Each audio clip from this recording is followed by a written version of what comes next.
Okay, so next speaker is Giulia Di Nunno from Oslo. Can we hear you? Yes. Yes, yes, we can hear you. Yes. We'll Okay. speak about stochastic, Volterra, time change, Levy, dynamics. Take it away. Yes, thank you. Okay, thank you for the invitation. I happen to be the last speaker, so I need to cheer you up. I would very much like that you jump a little bit so that I'm sure you're awake. But I see that you are. And I would like, before even starting, to thank the organizers. Now, being the last, I need to do that.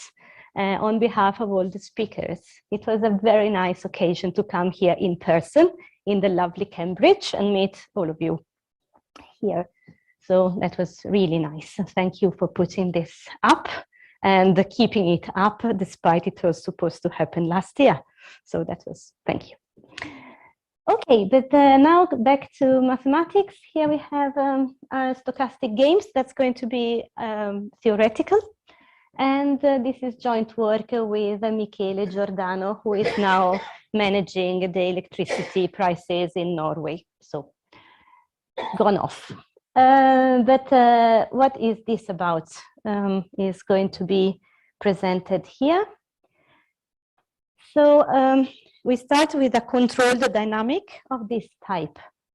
And the novelty here is in the noise, which is going to be considered in connection with a time change. And there have been some talks already where there is some time change involved in this conference. So, but I will explain the connections we take. And we have, this is not a mistake, there are two T's in here. And this makes the dynamics of this Volterra type. Now, we start with these ideas, then there are some assumptions to be taken, and then you will have some comments, I'm sure. But we start here, and is a game where there are two people involved, or two parties. U1 and U2 are the controls that the two can act on the side. Okay, so what about this noise in here? We have it split in a time space, and time is meaning time, and space is representing the size of the jumps. Okay, yeah, better I keep behind. So when is 0, it's clearly no jumps, and here you can have any jumps in principle here. So of course you have seen this very much in any kind of jump diffusion type equations in that sense. But B and H tilde are not Brownian motion and Poisson random measure, but they are only conditional as such. And this is because we have time change involved. Now, why am I sticking to this idea of putting time change in is due to, the motivations are coming from the representations of a noise that is allowing for clustering and to abandon independent increments in the noise, basically. And this clustering effect is well suited with a time change effect. So you have a elastic band on the time so that you can stretch it and go things slower, or squeeze it and then things happen faster, basically, right? So, or if you don't like the elastic band and you like music, you go fast forward or stop slowly, etc. And anyway, so this is where we are heading in here. Also, we have this type of performance in here, which is a very classical type. You have those that the kind of cumulative cost type version, some final form of utility. And also in this case, we add up, since apparently it is of interest for many, also some evaluations coming from a backward consideration. This is typical when you have recursive utility type that are defined via backward evaluations. and backward means something up here. Now, I would like to drive the attention on the fact that what I'm discussing is a matter of how we use information in this analysis.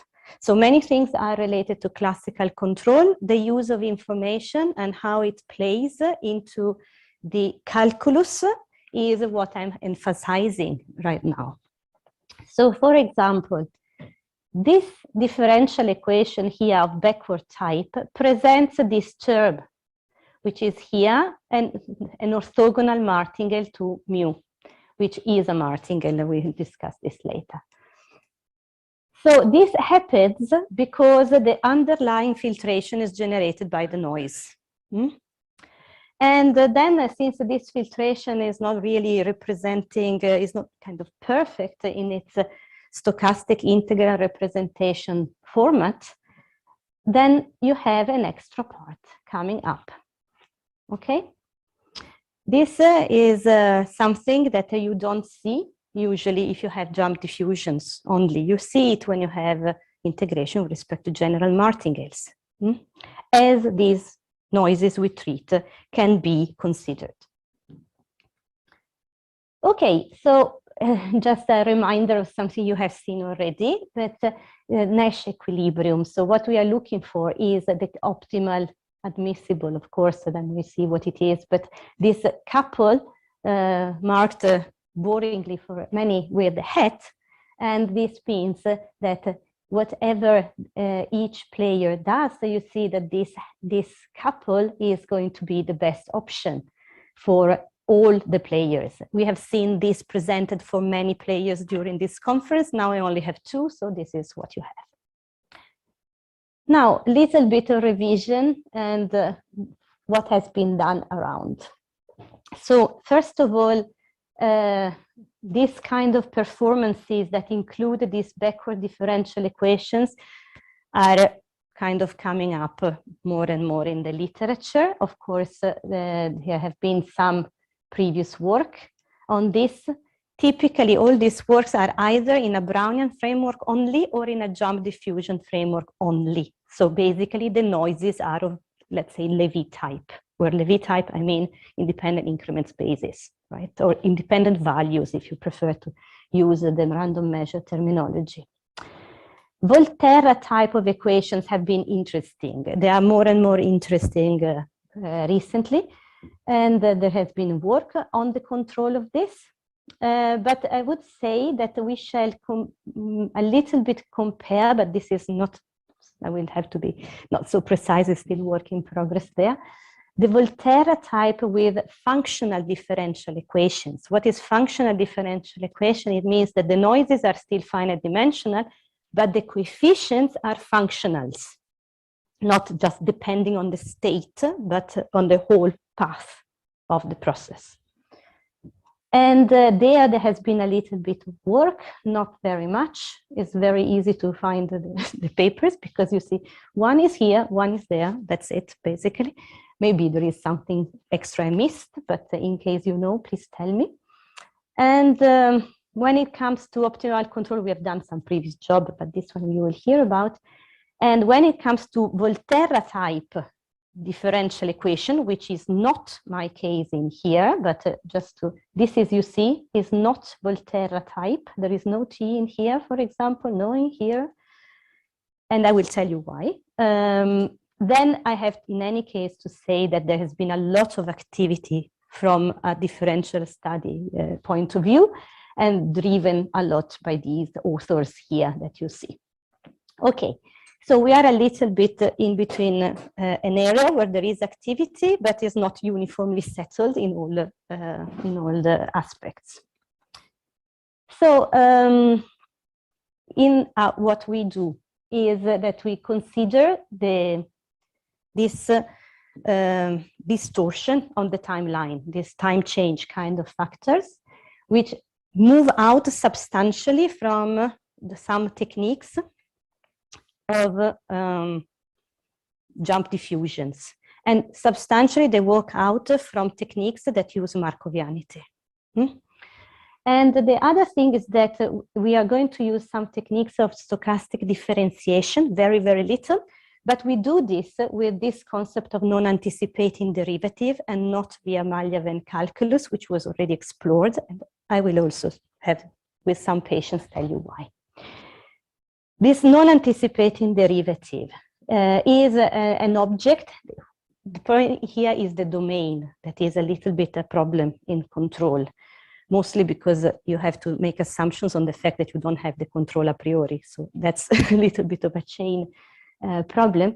But the non-anticipating derivative has as domain the whole L2 space, and our dynamics are settled in the L2 framework at the moment, at least. So this operator, whatever this is, does not present that type of problem on the domain of the operators. And I also anticipate, for those that are acknowledged or interested in Maljaven calculus, that there are extensions of Maljaven calculus to go beyond the domain of the operators, which are typically the Maljaven derivative and the Skorohod integral, to extend this to a larger domain that includes L2. And you do this by lifting the whole thing to distributional spaces, and then you enter into the wide noise calculus. And sometimes this is called Maljaven-Hida calculus, Maljaven-Hida Skorohod and combinations calculus, where Hida stands basically for the white noise framework. Nevertheless, remember that this type of calculus is depending on the kind of noise. So it's tailored for Brownian motion, is tailored for Poisson random measures, and that's it. You don't have Maljaven-Skorohod calculus for a general martingale, for example. And this is also something that is somehow coming from the structure of the noise on two levels. The property of what is called Gauss expansions, which is again an integral representation. So I have anticipated a lot of comments. Now let's come to the practice a little bit more in detail. So first of all, about this time change. So of course, we have heard already about subordinators, at least in a couple of talks. And this is not what I really want to use, because otherwise, if I subordinate a Levy noise, I obtain a new Levy noise, and then I'm always in the same setting. So that's not what we are doing. We take this type of time change, which is of somehow easy form because it's continuous and it's an integral. So the time change here, you see it written for the two measures. In you remember we had a continuous part and a jump part. And here you have something that it is with a time change rate and boringly marked B or H for each of them. And these processes are stochastic. So the whole thing is continuous. We take them non-negative, so you don't go back in time. We have discussed these issues of going back in time, but it's more philosophical than practical. And F lambda is the filtration generated by this noise. This process, this field when you are in time space. Okay, so B and H, these are not complicated structure, but enough to go away from independent increments or values. This is simply a conditional Gaussian measure in the case of B, and a conditional, in this case, Poisson measure in the case of H. So it's not very out of the blue. It's something you can also control, is quite constructive. And what does it mean conditional? You see here, this is the Gaussian, phi represents the Gaussian. And you see what happens here, the variance has turned to be stochastic, and this depends on the time change. And you know this already from before, right? Actually, there are even big theorems from the 60s or earlier that says that when you have a continuous martingale, you can write it as a time change Brownian motion, for example. And this is exactly what is written here. It's called conditional Gaussian measure when you take it from the measure point of view. And the same you can do it for Poisson in here. So lambda, sometimes this one is called doubly stochastic Poisson. when it comes to survival probability, it's also called Cox process, but it's the same story, basically. It's this one. Remember that these objects are conditionally independent values, and they are taken in conditionally independent of each other. So we are starting with something that is not very far away from what you usually do with jump diffusions, where you have the Brownian part and the Poisson part, is conditionally. But note that this conditional makes sense if you know the whole time change. So this is a matter of what is this F lambda. Now I go back so that you read it. F lambda is generated by the whole time change.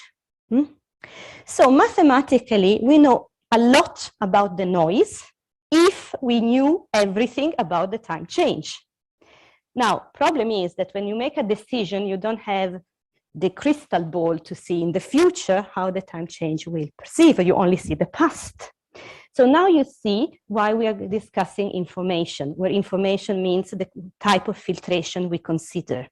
Because we can have a form of anticipated information or enlarged information. I come back to this. If you consider the noise and the whole time change. It's very useful because we know everything about the noise under G. But of course, it's not achievable in practice. F is the usual generated by the noise stuff, the one that you would apply on a classical approach. So we will use these two because they will give different opportunities from a point of view of calculus. And of course, here you can choose the terminology you want. You can say G is enlarged with respect to F. Actually, in the term of enlargement, you would say initially enlarged filtration. Or you can say that F is partial information with respect to G. If you look at it from the point of view of G being the super knowledge, and then you are partial with respect to the super knowledge. Take the point of view you like, we take both. Another thing that is a little bit interesting for the backward differential equations is that at the end of time, or at least of your horizon, the two are the same. Because of course, at that time, you know everything about the time change. But at the beginning, they are very different. One is trivial or substantially trivial. Of course, all this is completed. So, and the other one has the knowledge of the time change. So why do I say this is interesting from the backward perspective is that when you start from the end, then it's a matter of how you analyze things if you follow the information F or if you follow the information G.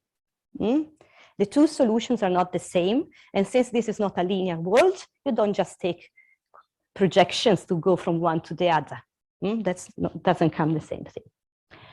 Okay, let me anticipate that I go back here and maybe I didn't write it actually, but you see I had a wingle. Oops, sorry, now I go and find and prove that I have a wingle here. And then I have given you the definition of H. So the wingle is the centered version of it, okay? That's just, so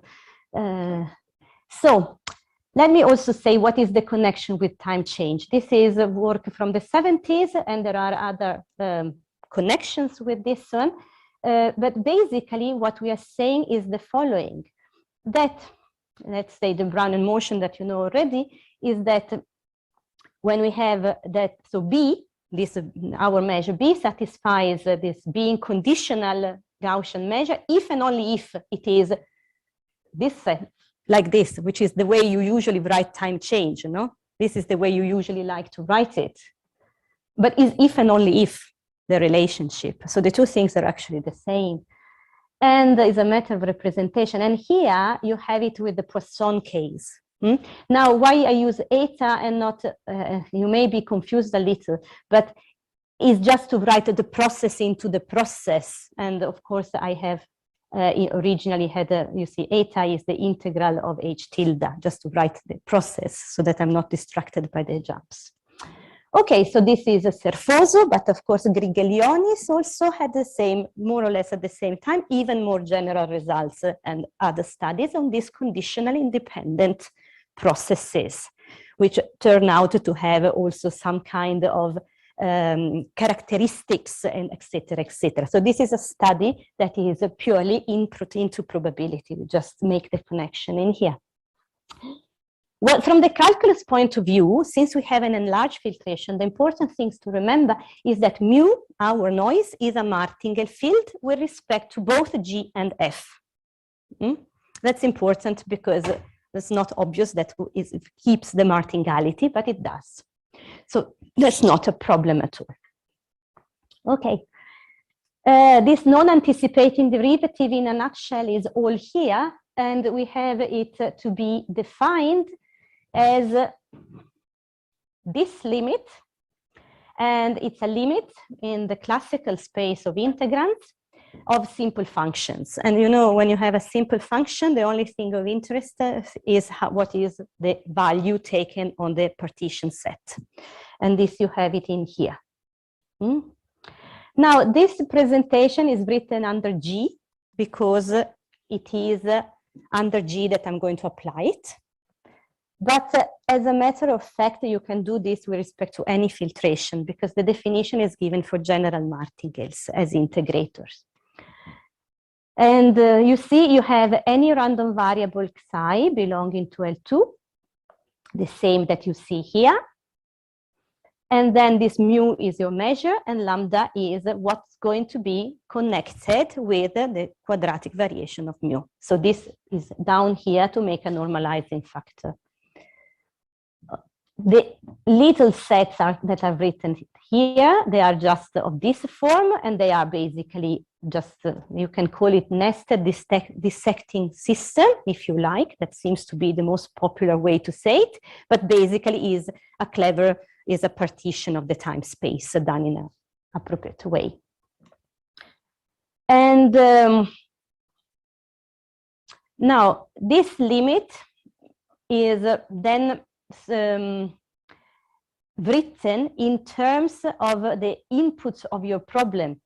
So what is the input in this case? It is the random variable xi and the framework you are working with. Well, by framework, I mean the integrator, the filtration that is considered. Now, this non-anticipating derivative has its meaning in these representations here. The shape of the representation is not surprising, of course. You have seen them, I think, many, many times. And typically, we have existence of the integrand, the Kunita-Watanabe results, existence of the integrand. Now, we call explicit integrand when you can write this in terms of the input of the problem. So again, xi and mu. So this is why you can say that this one is explicit because it's in terms of what you want to represent and your framework.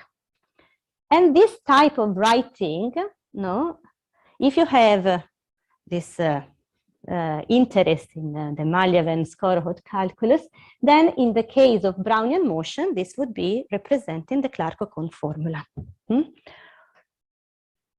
And other people that have been studying this from different perspectives. Now, it is the same in the case of Brownian motion, it's exactly the same. But in here, for a general martingale, the problem is this element here. Because typically, we can say that you have a perfect representation if this xi0 is a constant. And in the case of Brownian motion, it is a constant. It is the expectation of xi. But in general, it's not constant, and this we know already.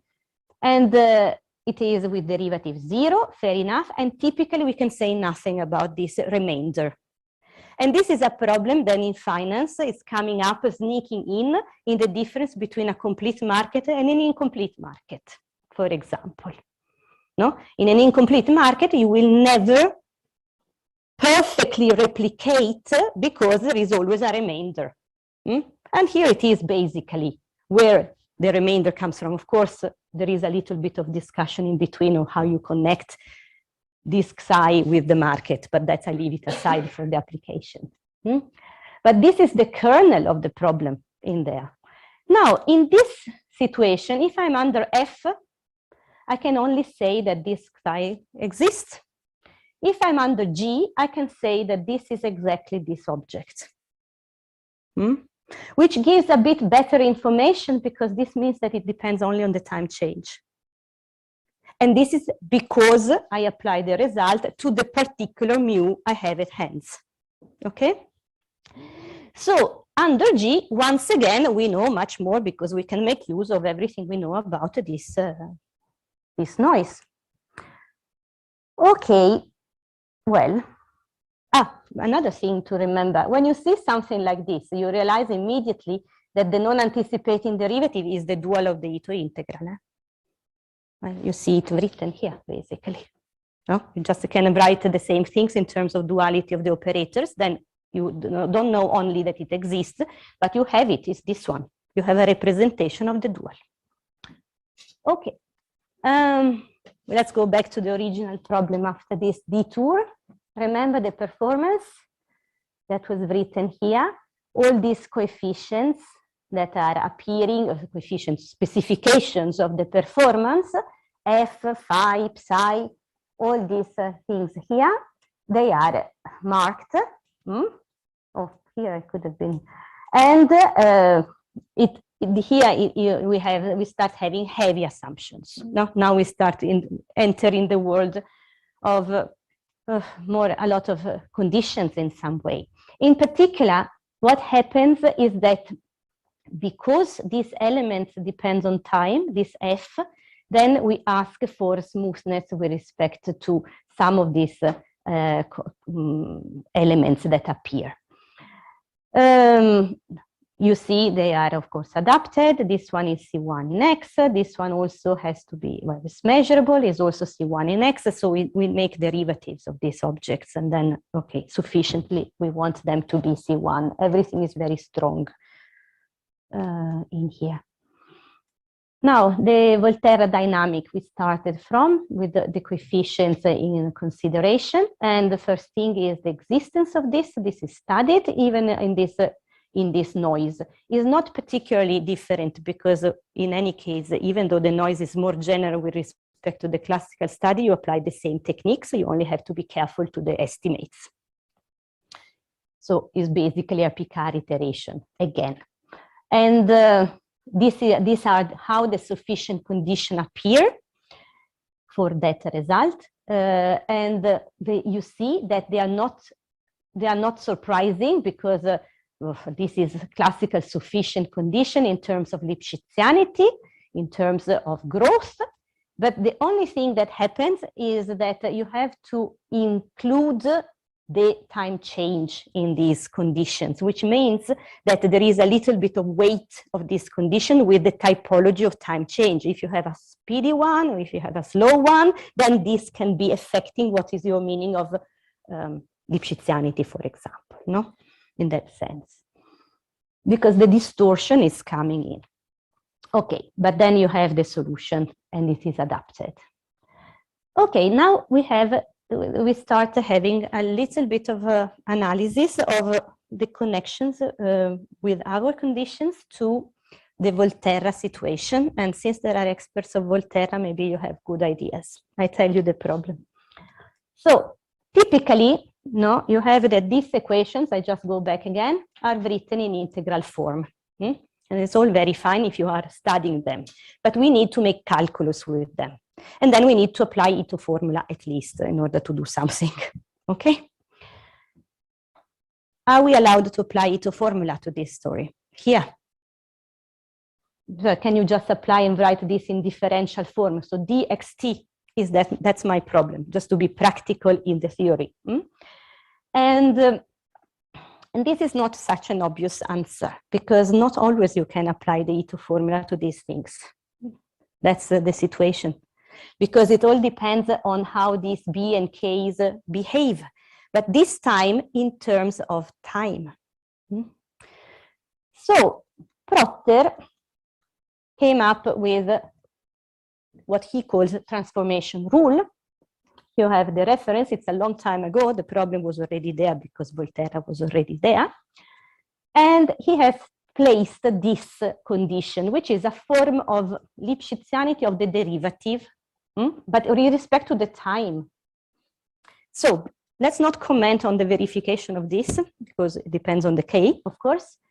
But what is the result of this? The result is that, for example, you can write dxt in this form and apply the Ito formula. So we will have to include this sufficient condition. I couldn't find anywhere less imposing type of sufficient conditions, or an analysis of why this weaker one, or if you can have some other if and only if situations. So this is basically the only thing I could really pinpoint. So please, if you have better ideas of how you can move from the general setting to the specific, then tell me. But what is happening in here, when you read it, it's a big change in reality. Because now we wrote a dxt in terms of a noisy part here, which is the same as before. This is nothing changed, but a big drift in dt, and which this big drift is a coefficient that depends on the path. So it looks like that this Volterra, where you can do some calculus, are in fact, otherwise said, functional differential equations.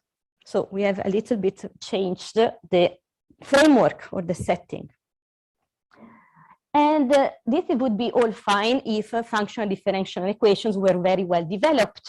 But as a matter of fact, there is a lot of literature in Gaussian setting, some in jump setting, basically very little or nothing into any more general situation. Also, the typical sufficient condition for the existence of this thing, taken from the functional point of view, usually imposes some Lipschitzianity of functional type. But this is not obvious that this coefficient here is satisfying it. You see, here we have substantially something that is an integral with respect to mu. Now, I have no really idea how to say that this one has a Lipschitz in some way, for example, in general.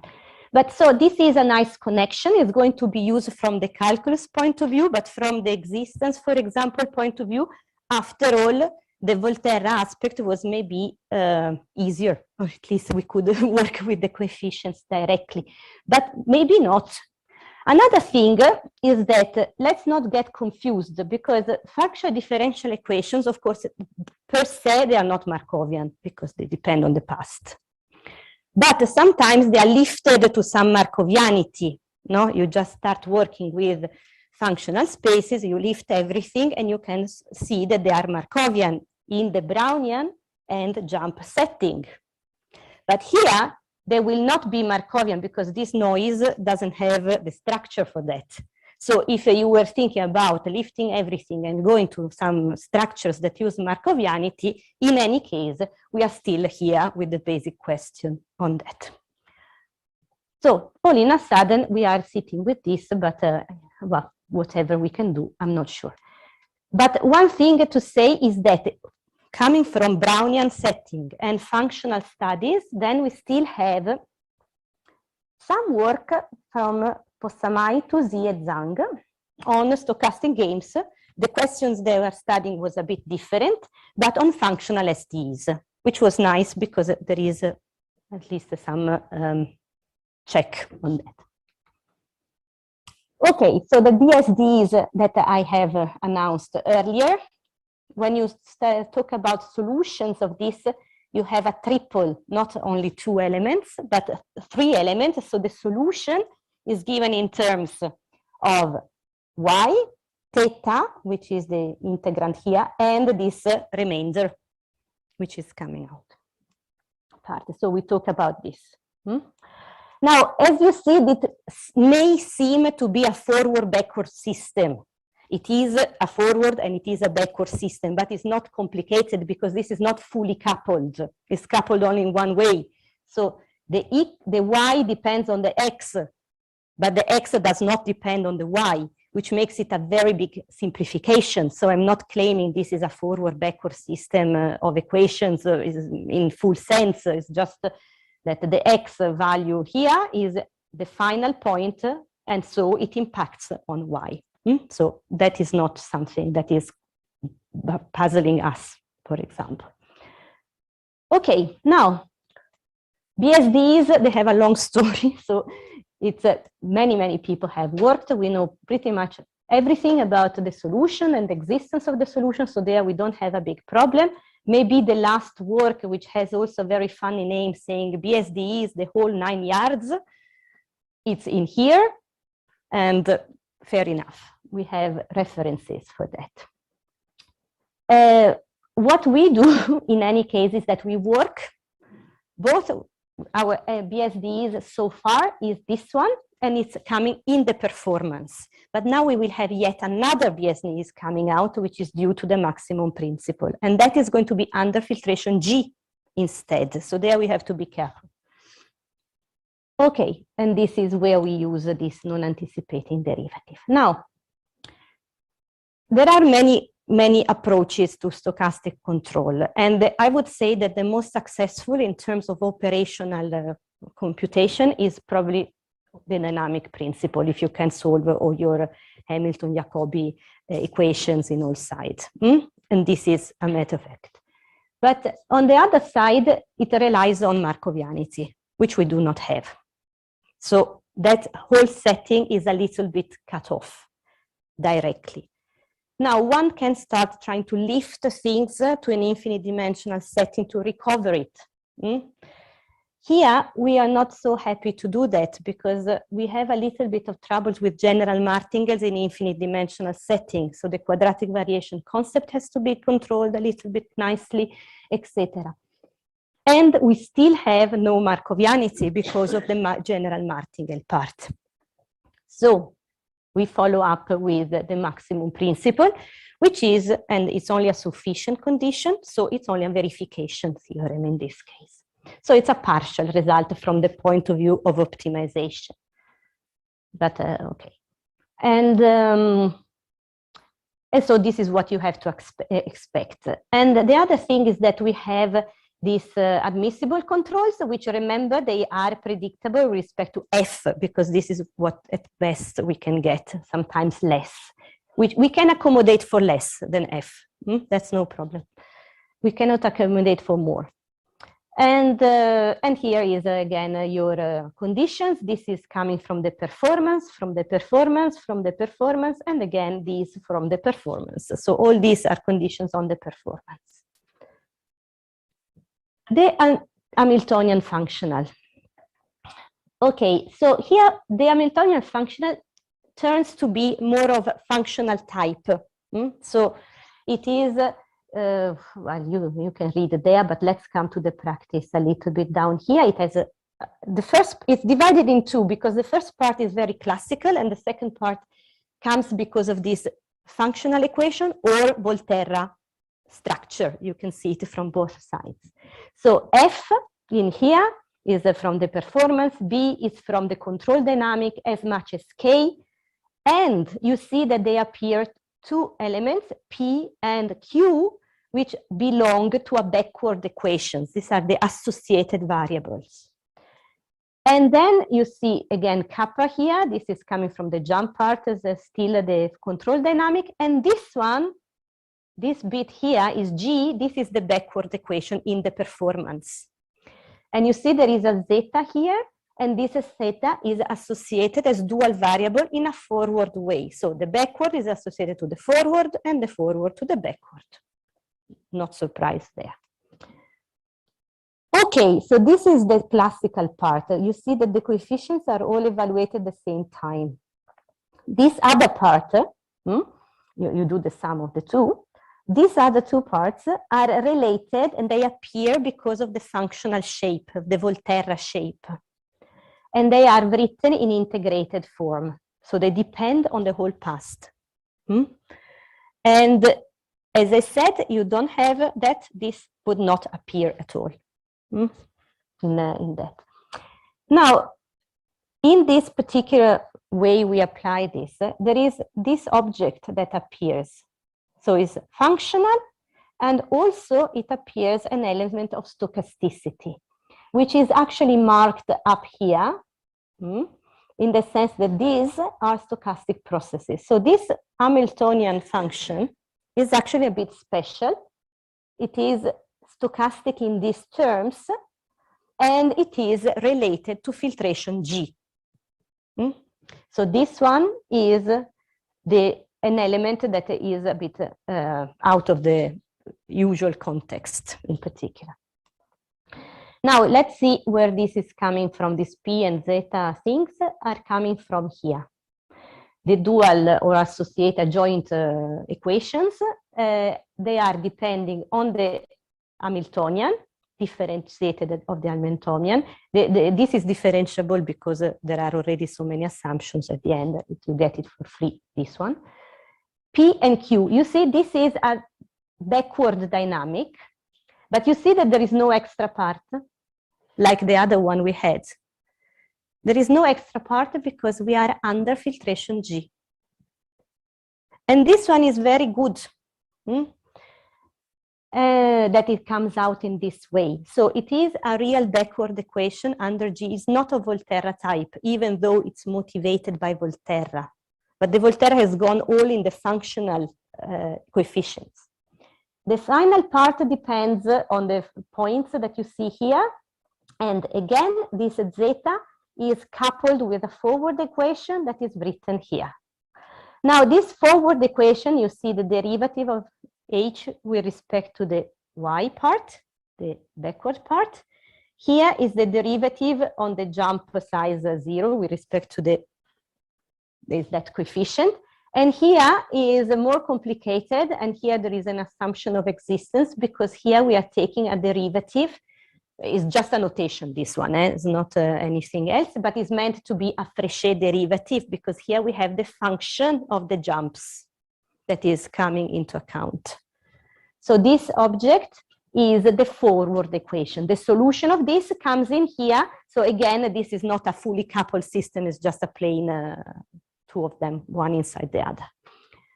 So these elements are appearing because of the backward in the performance, but also in view of the fact that there is the Volterra structure. Okay, all this we said already. Now I will speed a little bit up, but the shape of the sufficient maximum principle, which you can see here, is doubled in this case. So the classical part is that you take a guess. This is a sufficient, so it's a verification. I have a guess. Now, don't ask me right now, later, why you take a guess more than another. But this we can discuss partially. But you have a potential guess, and you know that this one could be the right point of equilibrium. Then you want to verify it, so it's sufficient in that sense. Point is that all we have done so far is to have in this Hamiltonian and in this adjoint equation the perfect knowledge of the noise under filtration G. And this is possible because under those structures I can have the solution of these things. I don't have it under F. I have too many things I don't know. I don't know anything of the remainder. So I need to work under G in order to have the solution of those adjoint equations. But I still want to work under a feasible information flow. So in this result, there is a form of partial information type of idea. So we solve everything under G, which is like typical mathematics. We lift where we can do computations, and then we go down where we want to have the result implemented. So you see here, this is your H from before, evaluated in the, so here is, U hat is the optimal guess. Associated to the optimal guess, you have the optimal X, the optimal backward equation, the optimal adjoint bits. And then you make a projection over the filtration you want. This written in violet is nothing to read in reality. You take this and you project it, and I wrote it in extensive manner, but don't, it's there and don't look at it. Okay, then this is the classical presentation of the maximum principle. So everything non-classical is behind it, not in the statement, where you have that you work, you see here it was the place of the first component, the first person acting. This is the second one. And here is the opposite. So you have that the first one is at optimal and the second one is represented just by V. No? So this is the dissociation that the maximum principle is doing, looking at one, looking at the other, and both of them are compared to the optimal. We are looking for the Nash equilibrium. That's why we have two of them. And so this is this definition, but the assumption is concavity. And this is not a small assumption. Then there is the maximal equality here, so that the optimal is achieved. So you see in red, I'm not sure you can see the red bit, but V is in red, and here is where you have the optimal. So the optimal is represented by this maximum of this function. So the practical part of this, in reality, though is maybe arguable and not practical, is the fact that you have to verify only one variable at a time. You don't need to verify both of them contemporarily. This is the catch, basically. Also, this U is the set where the controls take space. So if it depends on your state space, right? So if it is dimension 1, then these are numbers, basically. So not only is one at a time, but also in the state space. And the result is, well, if this is working, then it's a Nash equilibrium. Fair enough. Okay, so this is basically everything one could say, but I would like to give you a sense of all these comments I gave you, where they come in, because as I said, it's not the statement that makes it particularly outstanding, but maybe you don't find it outstanding, but I was surprised or interested. It is the fact that the things are working behind, so you need to set the right framework to work with. So you remember, take the point where you have U1, U2, just we do it another time, doesn't matter right now. And you want to show this thing here, right? This one is what you want to show. We take only one of them, and this is what you want to see. You want to see that if you have a general U1, this is less than the general, the optimal one. This is what you want to verify, to have the Nash, a bit of the Nash equilibrium. So we divide this in 3 parts. The 3 parts is given by the performance that it has 3 components. So you treat the 3 components and you try to give estimates to each of the 3 components. No fantasy in here. The first component, this is the magic of the shape of the Hamiltonian functional involved. So you write the F in terms of the corresponding elements of H. And this thing here is possible because of the shape which I just point to you in here. So this F is what you extract from the whole lot here. And this is not of particular interest, you work with it. The second part starts being a bit more intriguing, because the concavity is used here. First of all, the concavity of this phi is used here. And then here is where you trigger the backward differential equation. Fair enough. So from this is exactly the final point of the differential equation. And here is how it is represented. It has 2 parts. I go back to show you. It's this one. This is what you have, and you write it in terms of P and this bit. Okay?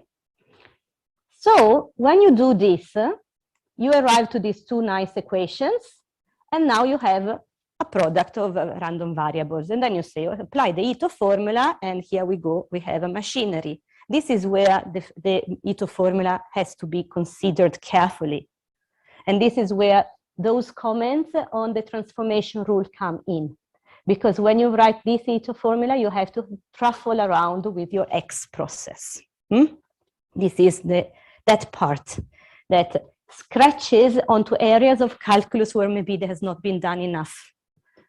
And in here, there are some details. You may be more or less interested in those, but I will show you anyway, because in the Ito formula here, at some point you arrive to a piece like this, which is actually this piece here, but it's not details, you can trust me on this. And then when you work with this, you see that you end up having objects of this type multiplied by a random variable here. This is where you would be stuck if you would not be able to apply a duality of the non-anticipating derivative with the Ito integral. This point here is crucial, because then you can rewrite this in terms of these objects you know how to work with, and then you can proceed and proceed. So it's really the use of calculus that comes in. And this one in here, maybe I see the time is ticking, and you will see appearing the Fréchet derivative, but this is more functional analysis, so it's not going to be surprising any of you, and you get it at the end. Okay, so basically we are coming to the end, really, because that's the type of result I wanted to show you. And of course, I can stay here and highlight all the critical parts, even though I have to let you criticize. So, but something I can tell you. First thing is that, well, the working with filtration F or less, that's no problem. Instead of projecting on F, you can project on a smaller filtration. Call even different ones for each player. Then you would have the possibility to do that. Of course, you can specialize only 2 players, so you have 0 games because you can symmetrize the 2 performances. But this is maybe something interesting for you, and why I didn't consider the backward in the performance to be Volterra. Because I've not taken that Volterra. I wanted to take it like that at the beginning, but I couldn't take it of Volterra type, because that would have been including, you would have an extra piece, this piece with the M, right? And then you very quickly realize that you need to know something of this M. You need to know how it behaves. You need to know how it behaves in comparison with T, if it is smooth or not smooth, for example. And I have no result that tells me anything about this extra piece. It exists, I'm happy, but what are the properties of this? I couldn't find anything. And if you work with that, you will have to handle or use your hands into that business. So here there is a little bit of a hole. Nevertheless, if you take a deterministic time change, then of course a lot of your problems disappear, because in a deterministic time change, well, the 2 filtrations are the same. Then you have a problem of time changing, of keeping the accountancy of this function, but you don't have a problem of information or representation theorems or extra bits and pieces you know nothing about except existence. So deterministic time change is okay. What else? Oh, necessary conditions. That's another type of problem for how you find your guess. If you have any guidelines to find the guess. And you can find guidelines, but they are always, again, on very strong conditions, which are not very nice to see, and they are not going to be seen here. Okay, I will not spend much time on this one. Is to say that this is an example. This recursive utility is due to Duffy and Epstein. Is not by me, it's something that has been included in economics, and it is all motivated in here, and they would appear. In this case, that would be the most simple you can ever see. And we have a toy example where you can compute all the things, including all the solutions of the Volterra, etc. So that is nice, and you come down to some solution. It was more like a check that things were working. So I'm just not bad pester you with this, but I thank you for your participation and attention.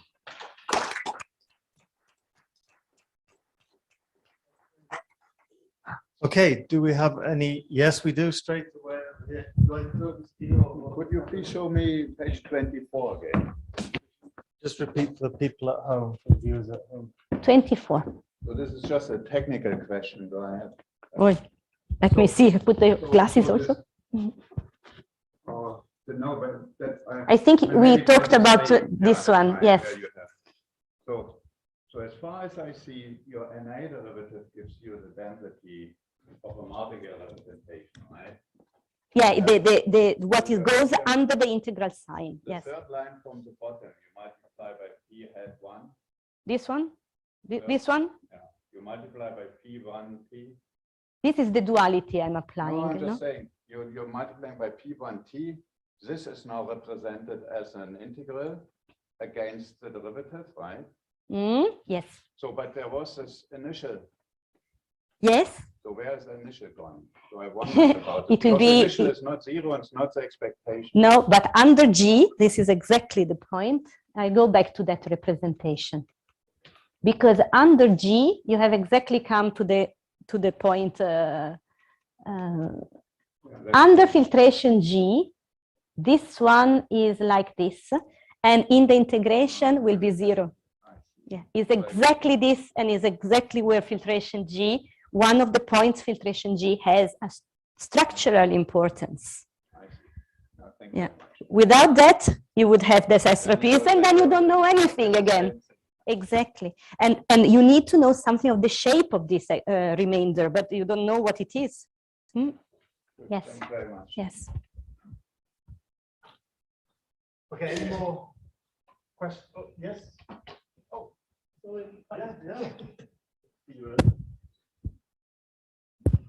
yeah.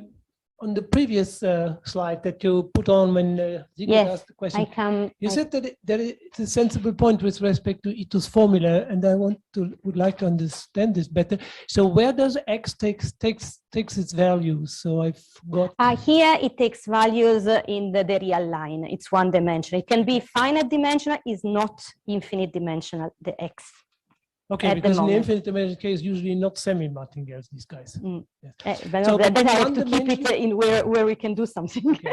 But in one dimension, so why do you think, why did you say there is a sensible point there? So the problem comes from the Volterra type. I come back to the where you see it better. Wait, that I have to find it a moment, and I've lost it. Where did it go? I'm not sure. Here, exactly. So the shape is this one, and this you have this time appearing not only here but also here, and this is not a problem. But here we have a problem, no, because I'm not even sure if this one, in principle, is a semi-martingale, and this is where we have imposed this condition, which, as I say, is at the moment is the one I found, but maybe there is more. Is that it's difficult to find these things. Sometimes they're hidden in specific problems. So please, if you find, but there is a trick to avoid that. You just fix the time t in the integral. Fix it. And then you decouple the other t, which is on the top of the integral. Yes, yes. This decoupled, let's call it t tilde. It is a martingale. Yes. Apply Ito's formula, and then you set t tilde equal to t, and you get your equation. But this approach that is fine. I have a little bit of issues in the applications here. I go back to the application a moment, Here, no, because then I have a problem of taking this limit type of argument. So I need to impose things on this and take this limit. So when I do this fixing one, but then I have to make this limit. And in some way, yes, but then I have some other conditions, and pretty much they're not equivalent, but they are similar in request, so to speak. I see the problem. Yeah. Well, it's a problem. I don't know if it's a problem. Maybe there are some other nice conditions that characterize this. It's for the stochastic part. So maybe there are some others. Well, I don't know. Anyway, thanks. Okay, any more questions? Are there online? Are there any questions online? No questions online. Okay, let's thank Giulia again. Thank you.